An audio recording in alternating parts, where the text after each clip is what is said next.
ایک نہایت شاطر اور ماہر چور نے چوری کی خاطر مہنگا لباس زیب تن کیا، ایک معزز اور محترم دکھائی دینے والے شیخ جیسا حلیہ بنایا اور صرافہ بازار میں سنار کی ایک دکان میں چلا گیا۔ سنار نے جب اپنی دکان میں وضع قطع سے نہایت ہی رئیس اور محترم دکھائی دینے والے شیخ کو دیکھا جس کا نورانی چہرہ چمک رہا تھا، تو سنار کو ایسے لگا جیسے اس کی دکان کے بھاگ جاگ اٹھے ہوں۔ اسے پہلی بار اپنی چھوٹی سی دکان کی عزت و وقار میں اضافے کا احساس ہوا۔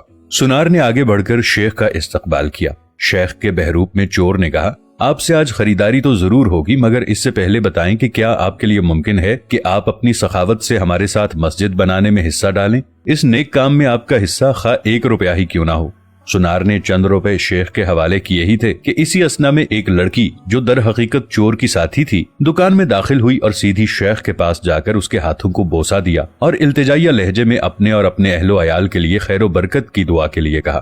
سنار نے جب یہ منظر دیکھا تو اس سے رہا نہ گیا اور معذرت خواہانہ لہجے میں کہنے لگا، اے محترم شیخ، لا علمی کی معافی چاہتا ہوں، مگر میں نے آپ کو پہچانا نہیں ہے۔ لڑکی نے یہ سن کر تعجب کا اظہار کیا اور سنار سے مخاطب ہو کر کہنے لگی، تم کیسے بد نصیب انسان ہو، برکت، علم، فضل اور رزق کا سبب خود چل کر تمہارے پاس آ گیا ہے اور تم اسے پہچاننے سے قاصر ہو۔ لڑکی نے شیخ کی طرف اشارہ کرتے ہوئے کہا کہ یہ فلاں علاقے کے مشہور و معروف شیخ ہیں جنہیں خدا نے کثرت علم، دولت کی فراوانی اور ہر قسم کی دنیاوی نعمتوں سے مالا مال کر رکھا ہے۔ انہیں انسانوں کے بھلے کے سوا کسی چیز کی حاجت نہیں، لوگ ان کی ایک جھلک دیکھنے کے لیے بےتاب رہتے ہیں۔ سنار نے شیخ سے معافی مانگتے ہوئے کہا، شیخ صاحب، میں معافی کا طلبگار ہوں، میرا سارا وقت اس دکان میں گزرتا ہے اور باہر کی دنیا سے بے خبر رہتا ہوں، اس لیے اپنی جہالت کی وجہ سے آپ جیسی برگزیدہ ہستی کو نہ پہچان پایا۔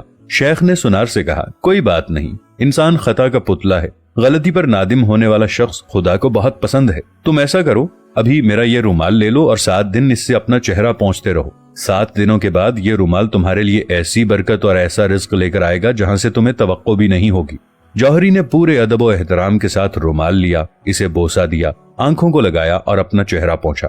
ایسا کرتے ہی وہ بے ہوش ہو کر گر پڑا۔ اس کے گرتے ہی شیخ اور اس کی دوست لڑکی نے سنار کی دکان کو لوٹا اور وہاں سے فوراً رفو چکر ہو گئے۔ اس واقعے کو جب 4 سال گزر گئے اور سنار رو دھو کر اپنا نقصان بھول چکا تو 4 سال کے بعد پولیس کی وردی میں ملبوس 2 اہلکار سنار کی دکان پر آئے۔ ان کے ساتھ وہی چور شیخ تھا جس کو ہتکڑیاں لگی ہوئی تھیں۔ سنار اسے دیکھتے ہی پہچان گیا۔ ایک پولیس والا سنار کے پاس آ کر پوچھنے لگا، کیا آپ اس چور کو جانتے ہیں؟ کیونکہ آپ کی گواہی سے ہی اسے سزا ہو سکتی ہے۔ سنار نے کہا، کیوں نہیں، اس نے فلاں طریقہ واردات سے مجھے بے ہوش کر کے میری دکان لوٹ لی تھی۔ پولیس والا شیخ کے پاس گیا اور اس کی ہتکڑی کو کھولتے ہوئے کہنے لگا، تم نے جس طرح دکان لوٹنے کا جرم کیا تھا ٹھیک اسی طرح سے وہ ساری کارروائی دہراؤ تاکہ ہم طریقہ واردات کو لکھ کر گواہ سمیت جج کے سامنے پیش کر کے تم پر فرد جرم عائد کروا سکیں۔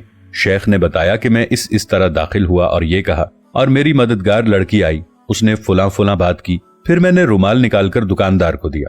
پولیس والے نے جیب سے ایک رومال نکال کر شیخ کو تھمایا۔ شیخ نے سنار کے پاس جا کر اسی طریقے سے اسے رومال پیش کیا۔ پولیس والا سنار سے کہنے لگا، جناب آپ بالکل ٹھیک اسی طریقے سے رومال کو چہرے پر پھیریں جس طرح اس دن پھیرا تھا۔ سنار نے ایسا ہی کیا اور وہ پھر سے بے ہوش ہو گیا۔